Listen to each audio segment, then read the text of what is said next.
삶의 위기를 경험할 때마다 그리스도인이나 우리 그리스도인 공동체들이 항상 하는 말이 있습니다. 본질로 돌아가자, 성서로 돌아가자, 이런 말들을 하는데요.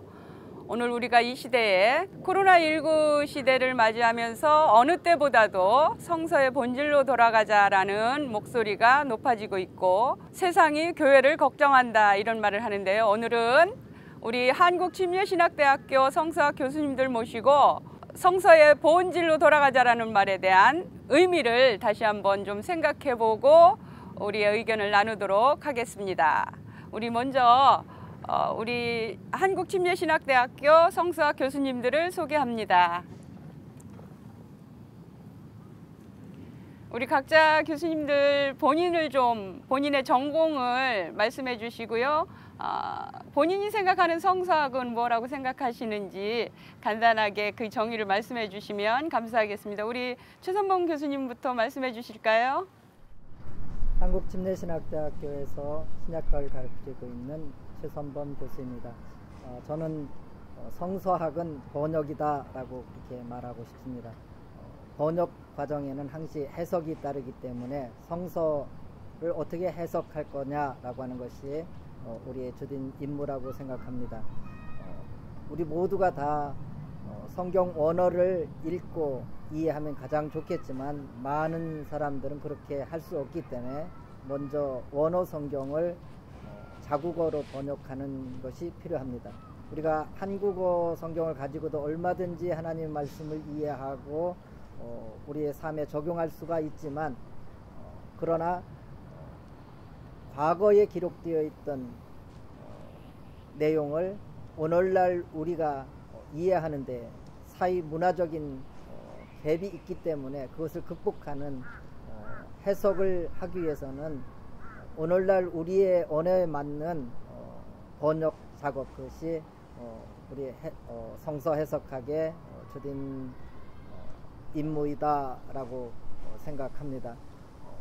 우리가 하루하루에 사는 생활 속에서 우리가 그대로 돌아가서 예수님의 말씀과 또 제자들의 반응을 보는 것도 중요하지만 오히려 예수님과 제자들을 우리의 현장으로 모셔와서 그들과 함께 대화하고 질문하고 대답을 듣는 것이 성서학의 가장 주된 과제이다라고 생각합니다. 예, 감사합니다. 성서학은 번역이다, 이렇게 말씀해 주셨는데, 그러면 우리 구약학을 전공하고 계신 김기영 교수님은 성서학을 어떻게 생각하시나요? 네, 반갑습니다. 여러분, 한국침례신학대학교 대학원에서 구약성서를 가르치고 있는 김기영 교수입니다. 저는 성서학에 대해서 왜 성서학인가, 왜 성서인가 라는 이런 질문을 받을 때 여러 가지 것들을 우리가 나눌 수 있겠지만 지금 이 시간을 통해서는 크게 두 가지를 여러분과 나눠보고 싶습니다. 첫 번째는 저는 성서가 하나님께서 우리에게 주신 규범적인 말씀이라고 저는 생각을 합니다. 성서는 수천 년 전에 이스라엘 백성과 또 유대 민족에게 주어진 단순한 과거의 말씀이 아니라 현재 우리에게도 주어졌으며 우리의 삶에서 능력을 발휘할 수 있는 살아있는 말씀이라는 것이죠. 그래서 성서는 단순히 학문의 대상이 아니라 바로 적용 가능한 말씀이라는 것입니다. 그것과 관계하여서 두 번째로 저는 그래서 우리는 하나님의 말씀을 계시를 탐구해야 하는데요. 하나님께서 하신 일은 때로는 신비하고 인간의 눈으로 이해가 되지 않는 것처럼 보일 때가 있습니다. 하지만 하나님께서 당신의 계시를 우리에게 전해주신 그 방법 자체는 전혀 신비롭지 않습니다. 바로 인간의 언어를 통해서 우리에게 주어주신 것이죠. 그래서 한 구약학자는 이렇게 얘기를 했습니다. 하나님의 계시는 텍스트에 기호화되어 있다라고 말한 학자가 있는데요. 이는 우리가 성경에 나타난 성경을 기록한 언어의 어떤 문법이나 구문이나 이러한 언어학적인 측면을 연구하며 탐구해야 하는 것을 알려주게 됩니다. 이러한 면에서 우리는 성경의 언어를 깊게 다룰 수 있는 성서학이 정말로 매력적으로 다가오게 되는 것 같습니다. 예, 감사합니다. 우리 김기영 교수님께서는 교범에 계시된 말씀으로써 오늘 우리의 삶의 현실을 담고 가야 되는 단순한 학문이나 또 단순한 그저 고대에 주어진 종교적인 메시지가 아니라 오늘 현재로서 우리가 살아야 되는 삶을 살아내야 하는 규범이다 이렇게 말씀해 주셨는데요. 그럼 우리 다시 또 신약학 교수님에게 좀 말씀을 나눠보도록 하겠습니다. 우리 신인철 교수님은 성서학은 교수님에게 어떤 의미가 있을까요? 조금 여유 있게 돌아왔으면 좋았을 텐데 또 앞에서 이렇게 말을 해야 되니까 조금 그런 것 같습니다. 한국심내신학대학교에서 신약학을 강의하고 있는 신인철 교수입니다. 성서학 오랜 기간 동안 성서를 공부하고 또 연구하고 그렇게 생활해 왔지만 성서는 삶이라고 그렇게 생각되어집니다. 성경에 기록되어 있는 것처럼 예수님께서 말씀하시기를 나는 길이요 진리요 생명이라고 말씀하셨는데 그 말씀처럼 우리 인생에서 길도 찾을 수 있는 것이고 그 다음에 생명도 찾을 수 있는 것이고 진리도 찾을 수 있는 것이 바로 성경이라고 생각합니다.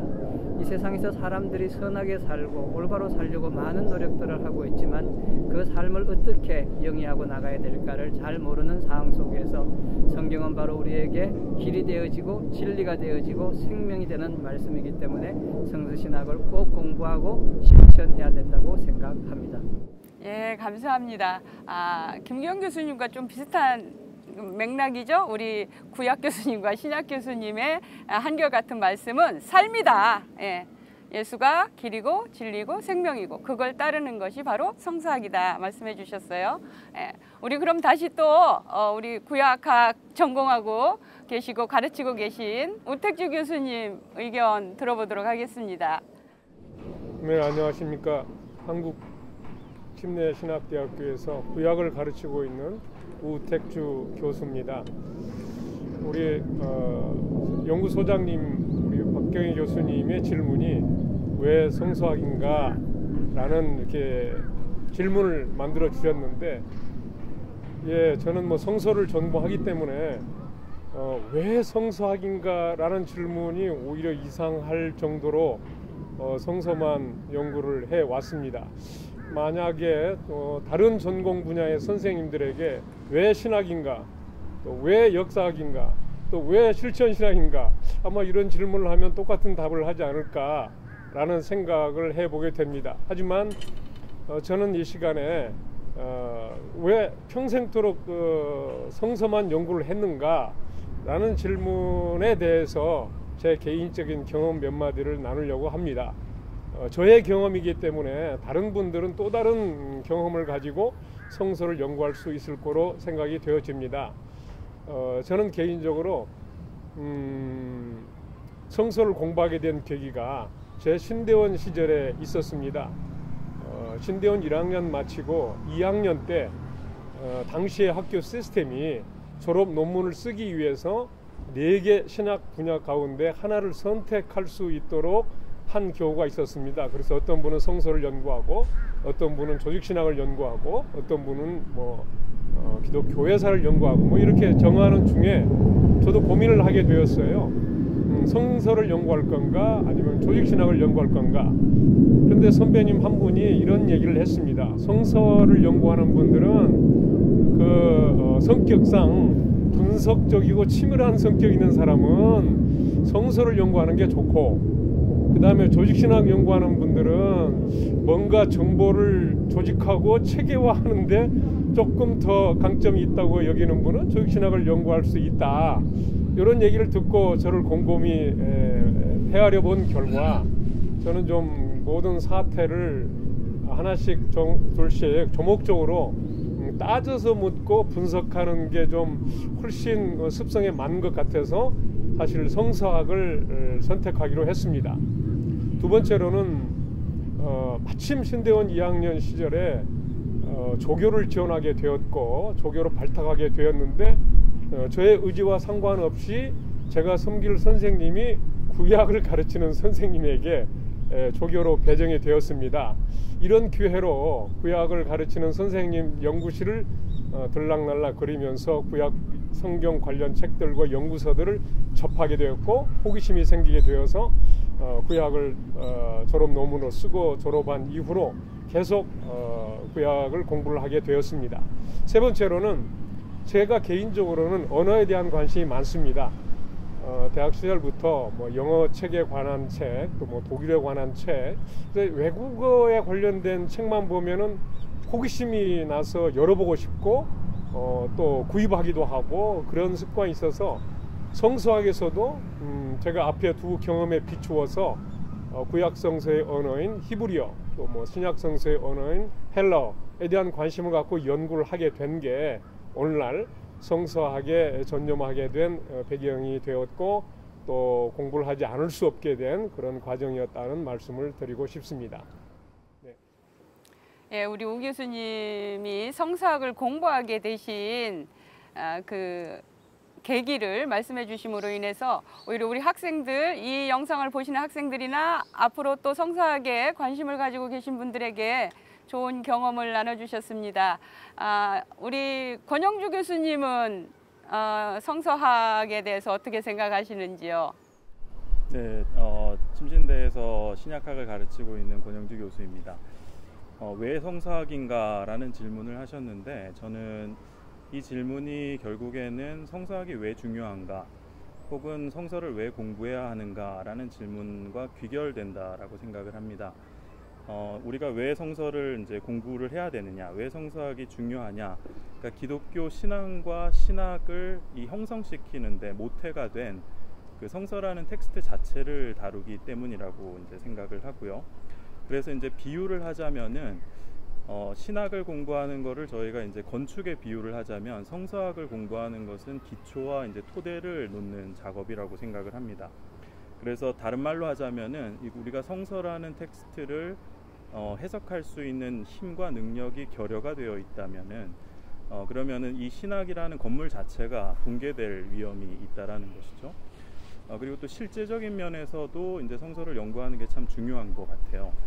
예를 들어서 이제 요즘 시대에는 여러분들 다 아시는 것처럼 목회자에 대한 기대가 상당히 높습니다. 그래서 이제 목회자들이 모든 것을 할 수 있어야 되고 또 잘해야 된다라고 생각을 합니다. 그런데 사실 현실적으로 이게 불가능하죠.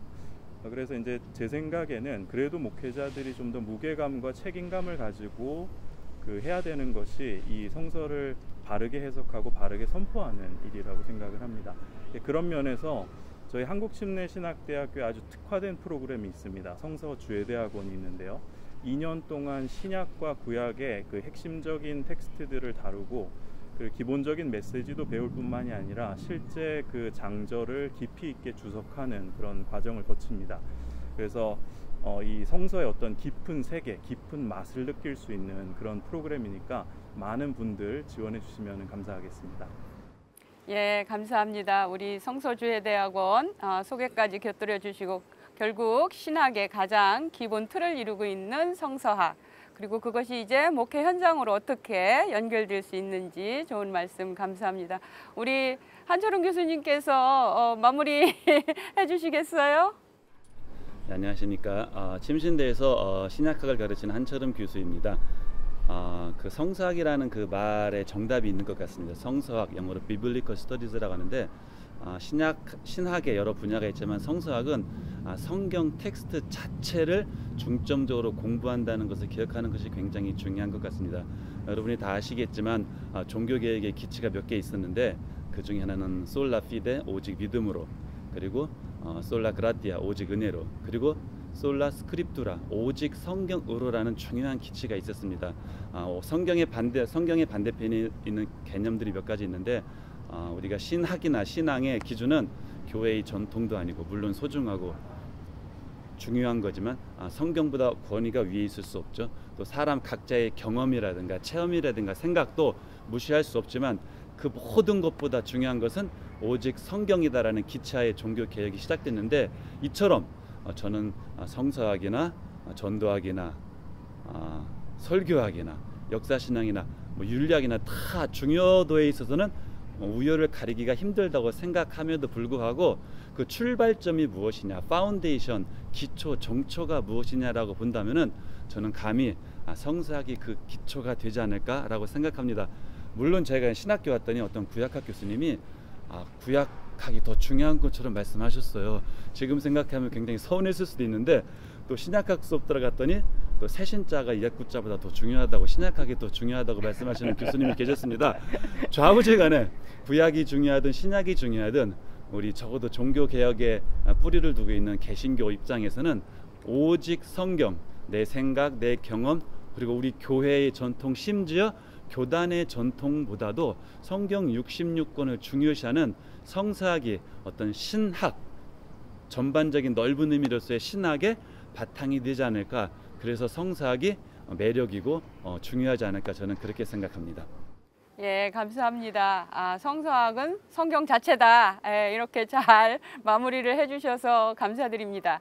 그러면 우리가 말하는 가장 신학의 기본이고 또 우리가 성서학이 모든 것의 바탕이 되고 우리의 삶의 원리가 되고 또 그것을 이끌어가는 실제라면 그 부분에 있어서 가장 성서의 기본에서 그 삶의 모본을 보여주셨던 분이 예수님이라고 생각이 들어요. 그래서 우리가 예수님께서 그 시대, 당신이 사셨던 시대에 성서를 어떻게 해석하시고 삶으로 구현하셨는지, 그렇다면 우리는 이 시대에 우리의 시대 정신을 어떻게 읽고 이 말씀을 우리의 삶 속에서 구현해낼 것인지 한번 그 부분을 좀 우리 각자 교수님들 의견을 좀 나눠주셨으면 감사하겠습니다.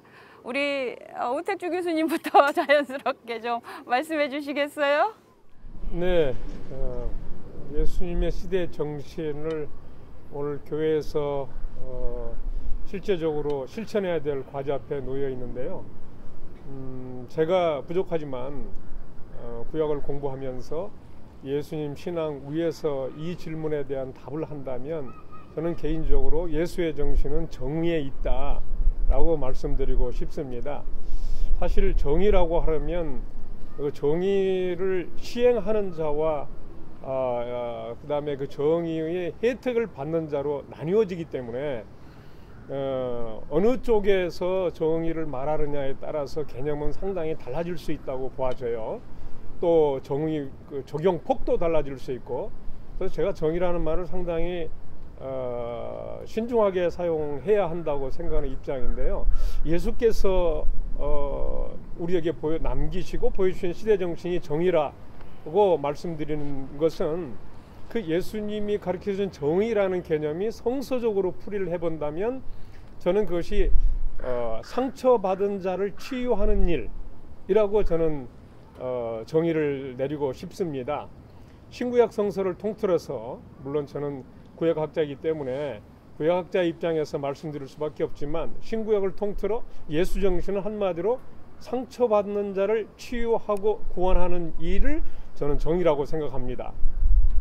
그래서 뭐 또 다른 말로는 사랑이라고 말할 수도 있겠죠. 그렇지만 정의라는 용어가 우리 교회 안에서는 실종된 지 오래고, 사실은 우리 교회가 말하는 사랑이라는 용어는 사실 정의라는 말과도 치환해서 사용할 수 있는 말이라고 저는 생각되는데, 반면 그 상처받은 자를 치유하는 일이 예수님의 정신이고 그게 정의라고 말씀드릴 수 있다면 오늘날 우리 교회의 모습은 훨씬 더 많이 달라질 수 있지 않을까라는 생각에서 저의 생각과 저의 연구 성과를 말씀드리고 싶습니다.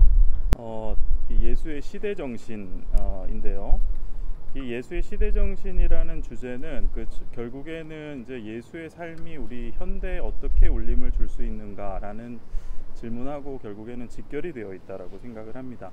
사실 이 예수의 삶을 한 문장으로 정의하는 것은 불가능하죠. 그런데 그럼에도 불구하고 한번 시도를 해보자면은 그 당시의 어떤 기존의 관행이라든가 실천이라든가 믿음을 뒤집는 삶이었다라고 생각을 합니다. 가령 예수님께서 그 사회적으로 배척당하고 배제당하는 자들을 위해서 오시고, 그리고 그들과 함께 연대하시고, 그리고 그들을 위로하시고, 우리 우 교수님이 얘기하신 것처럼 그들을 치유하신 일이라든가, 그리고 혹은 만왕의 왕의 마지막 모습이라고 하기에는 사실 좀 상상하기 힘들 정도로 십자가로서 마지막 삶을 장식했다라든가, 이런 것들이 사실 우리의 그 기대와 생각을 무너뜨린다라고 생각을 합니다. 그래서 저는 이 예수의 어떤 그 메시지와 그리고 그 삶이라는 것이 현대에도 여전히 울림을 줄 수 있다라고 생각을 하고요. 그러기 위해서는 1차적으로는 이 신약성서에 그리고 특별히 복음서 그리고 더 넓게는 뭐 신약성서와 구약성서에 나타나 있는 이 예수의 삶을 집중적으로 우리가 해석하고 복원해내는 일이 사실은 1차적인 것이라고 생각을 하고, 그리고 예수를 따르는 자들이 결국에는 그 예수가 사신 삶을 함께 살아내는데 결국에는 그 지향점이 있지 않겠나 그렇게 생각을 합니다. 네, 우리 박경희 교수님께서 예수님께서 본이 되어 주신다, 본이 된다 이런 말씀을 해주셨는데요. 저는 이제 시대정신이라는 주제에 대해서 생각해 볼 때 예수님은 약속을 지키시는 분이시다라고 이렇게 나누고 싶습니다. 오늘의 시대는 공정성이 매우 요구되는 시대입니다. 던져진 말이나 기록된 규칙이 지켜지지 않는 것에 대해서 많은 사람들이 실망하며 좌절하고 있습니다. 하지만 예수님은 그분 자체로 약속을 지키시는 분이셨습니다. 구약에 주어진 예수님에 대한 메시아에 관한 약속, 그분이 오심으로 스스로 지키셨고요. 또 그러한 예수님의 변함없으심을 믿기에 우리는 그분이 우리에게 주신 약속 또한 이루어질 것으로 믿습니다.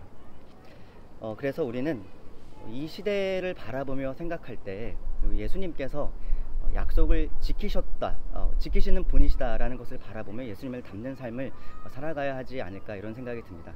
특별히 저는 이제 구약학자로서 신약을 깊이 있게는 몰라서 우리 구약에는 약속이라는 구약 신약에는 약속이라는 주제가 되게 크고 강한 주제인데요. 우리 신약 교수님들께서 한번 여쭤보고 싶었어요. 약속과 예수님은 어떻게 연관이 될까? 우리 신약 교수님들께서 나중에라도 저에게 알려주시면 참 감사할 것 같다라는 그런 생각을 하게 되었습니다.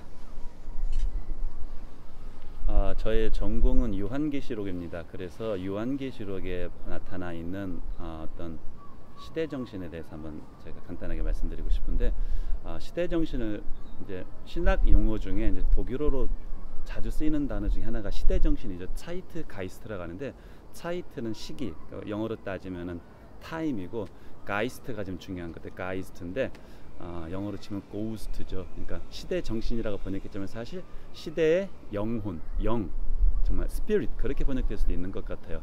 그러니까 예수님께서 오심으로 예수님의 초림으로 종말이 시작되었다면 예수님의 재림으로 종말이 완성되는데, 종말의 완성에 대해서 말하는 책이 요한계시록입니다. 요한계시록 22장 11절을 보시면 불의한 자는 그대로 불의를 행하게 하고 의로운 자는 그대로 의를 행하게 하고, 그리고 더러운 자는 그대로 더럽게 지내게 하고 거룩한 자는 그대로 거룩하게 지내라 하라는 말씀이 나옵니다.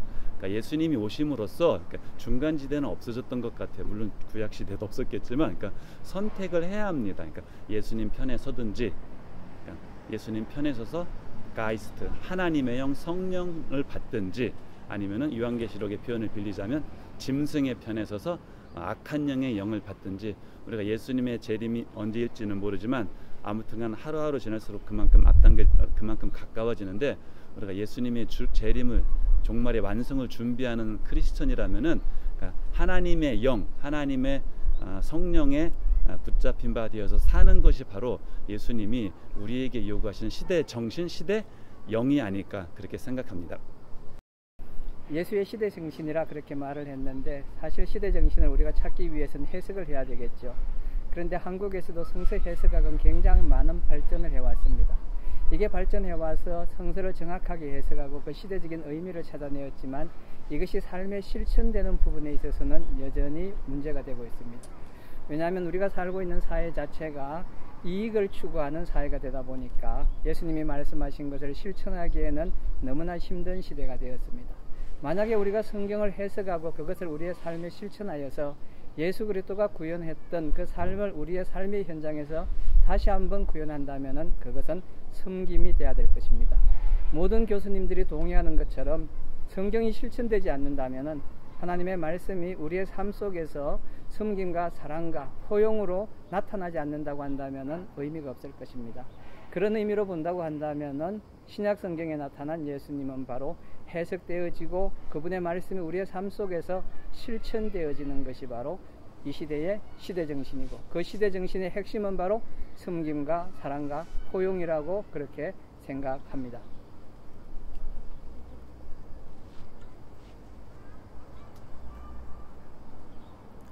예수님의 시대정신과 우리 시대의 시대정신은 많이 다를 거라고 그렇게 생각이 듭니다. 만약에 예수님의 12 제자를 오늘날 우리의 현장에 와서 우리가 인터뷰를 하고 질문을 할 때 아마 우리는 예수님의 제자들에게 이렇게 질문할 것 같습니다. 예수님의 사역 중에서 가장 기억이 남는 사역이 무엇입니까? 이렇게 질문을 하면 아마 제자들 12 다 오병이어의 기적이다 이렇게 말을 할 것 같습니다. 오늘날 우리가 기적적인 어떤 하나님의 도움과 은혜를 구하기도 하고 또 우리 자신이 하나님의 도움을 받고 사는 것들을 간절히 바라는 것처럼 아마 예수님의 제자도 예수님의 인도하심이라든지 그 시대의 사람들도 예수님으로부터의 어떤 하나님의 말씀에 대한 감동적인 것들이라든지 삶에 필요한 것들을 원하지 않았을까라고 생각이 듭니다. 그런데 만약 우리가 예수님에게 질문할 때 예수님이 가장 중요하게 여기셨던 사역이 무엇입니까? 이렇게 물어보면 아마 예수님은 하나님의 나라다라고 하지 않을까 생각이 듭니다. 오늘날 우리가 필요한 것들이 우리가 원하는 시대 정신이 아니라 예수님이 원하시는 예수님의 사고의 틀이 무엇이냐라고 할 때 그것은 하나님의 왕권, 하나님의 통치가 우리의 삶에 크게 강화되고 또 하나님의 통치가 넓어지는 것, 그것이 복음 전파라고 생각이 듭니다. 우리가 선교하고 전도하고 우리의 목회의 사역 모든 것도 어떻게 보면 하나님 나라의 확장과 하나님 나라의 강화를 위해서 이루어지는 것이 아닌가라고 생각이 듭니다. 항상 어떻게 생각하시는가에 대한 말씀과 그 다음에 마지막으로 또 예수의 시대정신에 관해서 한마디 해주셔야 될 것 같습니다. 그래야만 마무리가 될 것 같습니다. 네, 저도 그렇게 생각합니다. 성소는 제 삶입니다. 그리고 예수님은 제 삶의 모본이십니다. 오늘 이렇게 분주한 시간에 시간 내주신 교수님들 감사드리고요. 특별히 오늘 저희 7분만 참여하셨는데 저희 김정봉 교수님, 김인석 교수님, 장동수 계시님이 더 계십니다. 그래서 우리 한국침례신학대학교의 성수학 교수님들이 10분 계십니다. 여러분들 한국침례신학대학교에 관심 많이 가져주시고요. 우리 훌륭하신 교수님들 메시지 들으시면서 또 인생의 귀한 지혜와 그 기지를 얻으시기를 바랍니다. 오늘 이렇게 참여해 주셔서 감사합니다.